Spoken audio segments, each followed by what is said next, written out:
Previously on the Youth Devotion series. So we are going to talk about boundaries to maintain when dating, and mainly it's the financial or investment boundaries in a relationship. So who pays for that first date? It is an aspect of whoever invites the other for a date is usually the one who pays for it unless otherwise stated.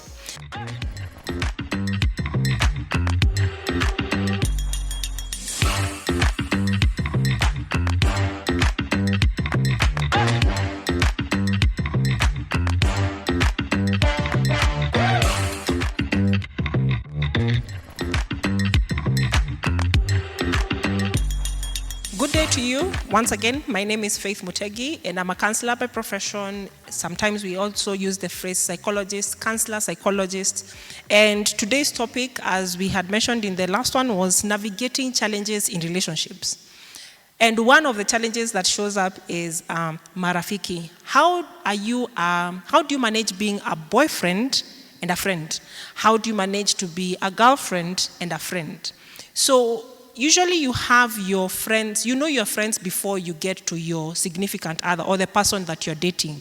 Could be it's a friend and now you have developed feelings and now you've decided we can do this, let's see how it goes and let's date. But the thing about it is you have to understand that being in a relationship and being a friend are two separate components, two separate things. And you have to treat each individually, each in its own special way. We say, the quote goes that no man is an island. You have to go through life with people. You may want your own special time, like you don't want to talk to anybody, but you need people in your life. That means there's family, there's colleagues, there's your workmates, there's schoolmates, and in this case now, you'll have friends, and then that special friend whom you're dating. So the thing about friends is, don't cut everybody off just because you are now in a relationship. It will come and hit you. It will be like a slap in the face later on. I'm not saying about breaking up or anything of the sort, because even when you are dating, and hopefully it progresses to something solid, something strong, something forever, you will need friends. Too much of anything is poisonous. If you focus too much on your friends, your relationship suffers. If you are so deeply in love and you do not see anything else except your relationship, your friendships will suffer. So you have to look at yourself and the people you're dealing with as being the farmer and it's a garden. So you have to nurture your relationship with your special friend, and you have to nurture your other relationships with your friends. Now, it is good to maintain contact with all of them. It is good to nurture so that it's not that everything is about your boyfriend, everything is about your girlfriend. Even for those who you are talking to, you need to change the topic. So if you are in a relationship and the rest of your friends are not, don't always be speaking that, my baby, or sweetheart, sweet pie, pumpkin, all those delicious fruits or whatever sweet terms we want to use. If you are with me, be with me. Let me not be like a fly on the wall about your relationship. Not everything about us as friends should be about your relationship. So you also, remember in the last video, the last episode, there was something about boundaries. We were talking about investment boundaries, but in financial boundaries, but basically, you also need to establish boundaries in this case. Okay, so when you're with your friends, you're talking about or you're relating with things that, by the way, used to make you click. So is it the movies? Was it outings? Was it projects? Was it business? Whatever the case is, talk about it. But it's not that just because you are in a new relationship and you're feeling all lovey-dovey, you're in the honeymoon stage and all that, it doesn't mean that the only content of the conversations that you will have with your friends is about your relationships, the ups and the downs. Boundaries. When you're coming to my birthday as my friend, unless I ask, unless I have told you I want to talk about something, don't always be like my boyfriend, my babe, it is talk to me about my graduation. You're looking good. Your birthday, my birthday. Basically be in tune with what your friend is going through. Because they could be going through loss and grief, and you're like, my boyfriend, their family, it's not always about you when you are dealing with your friends. Tap into their world. Are they going through a tough time? Job imeshindikana. Is it the what?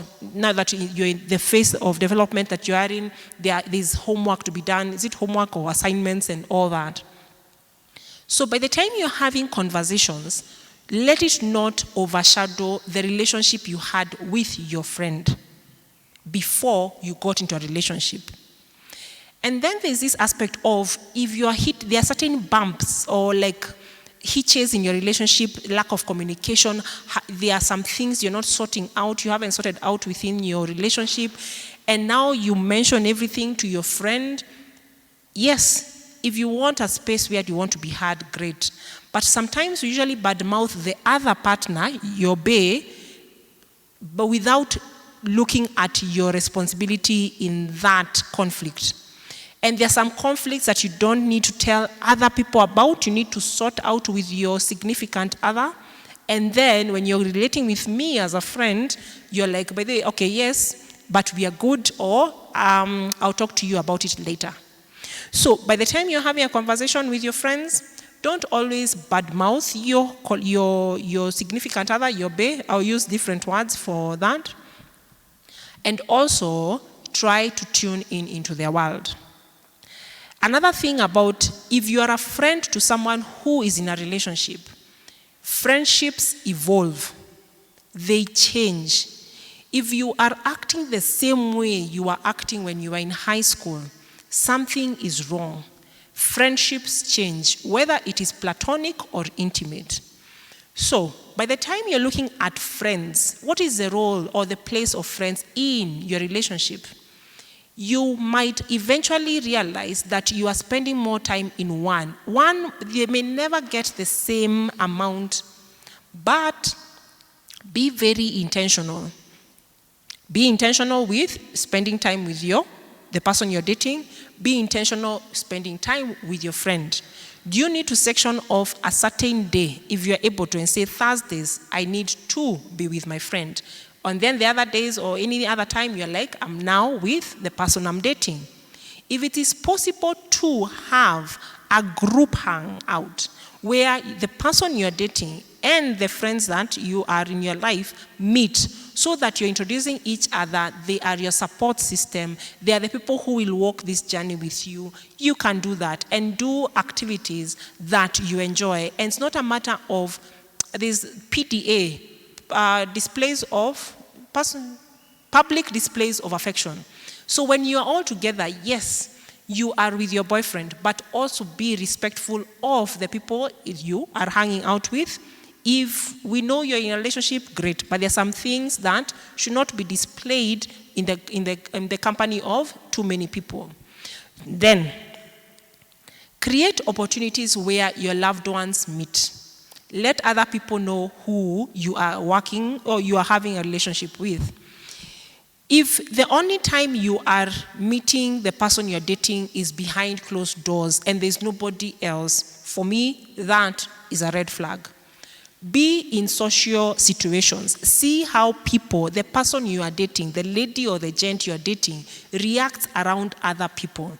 It is getting to know each other in different spaces, and you will not always be in his house, in her house.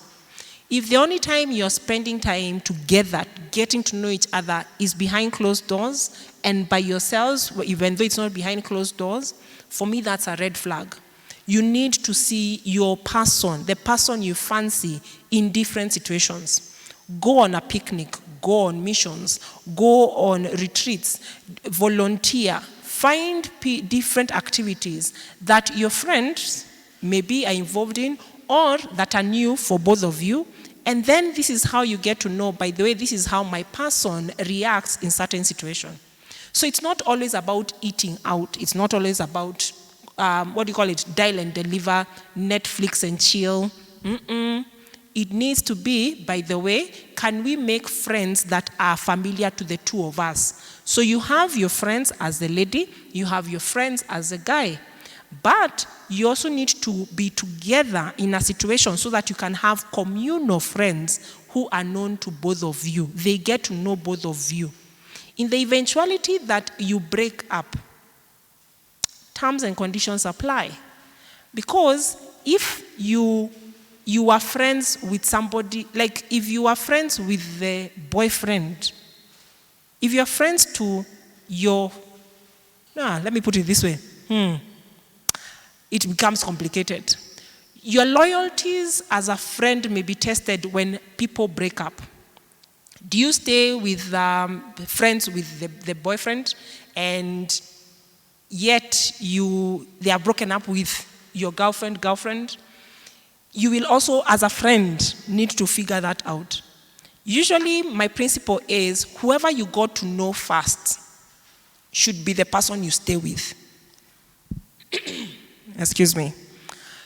So, by the time you are relating as a friend, you also need to have your own boundaries, okay? If you're in a relationship, don't dissect everything and tell everything to your friends. And as a friend to somebody in a relationship, don't be too nosy and become like the executive producer of that relationship.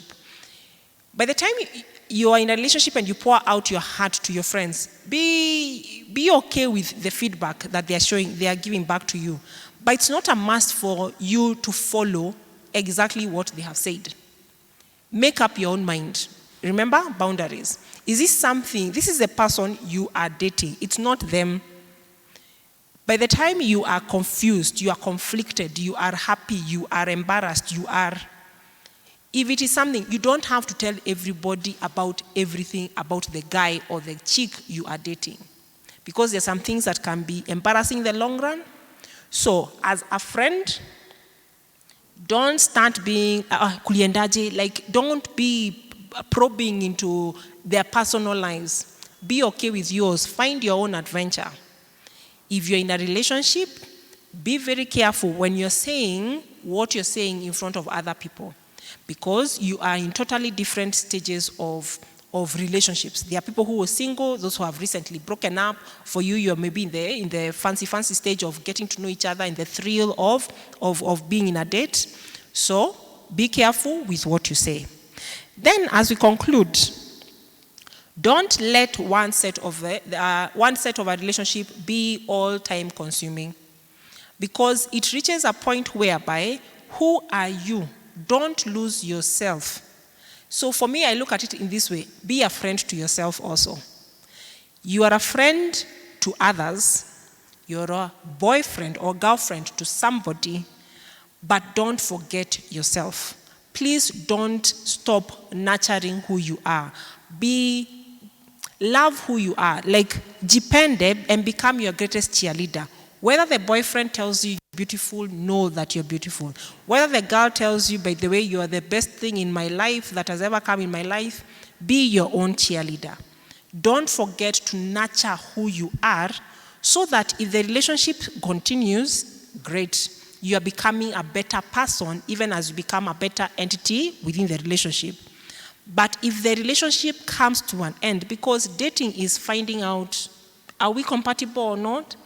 You do not have a phase of your life you're wondering, Yenny, I gave everything to this one person and I have nothing to show in my life. So nurture the friendship on your end, like love yourself so that you have love to give. And in any case, if the dating progresses positively, nice.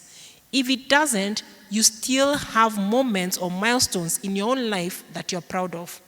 So, if the boy needs to go for, what do you call it? The Nax Vegas. If unataka kama jamaa, you want to go to Nax and hang out with the boys, okay, there's space for that, but you needed to have communicated or have the boundaries. Ladies, if you need to have your ladies' night out and you just want to hang and watch all the comedies or cry about a romance and everything, communicate. So you don't forget who you are, you nurture who you need to become, and then you be the best version in the relationship that you are in, okay? So, in the next episode, tunauliza, do you need to work with an older couple? So you're dating, you're like, we are getting serious with this thing. Do we need mentors? Usually mentorship is looked at when it comes to careers. But in this case, do you need to talk to consult, to have a mentor, to have an older couple or couples who are married or dating as your mentors? So I'm hoping you log in for the next episode, and I'll see you then. Thank you.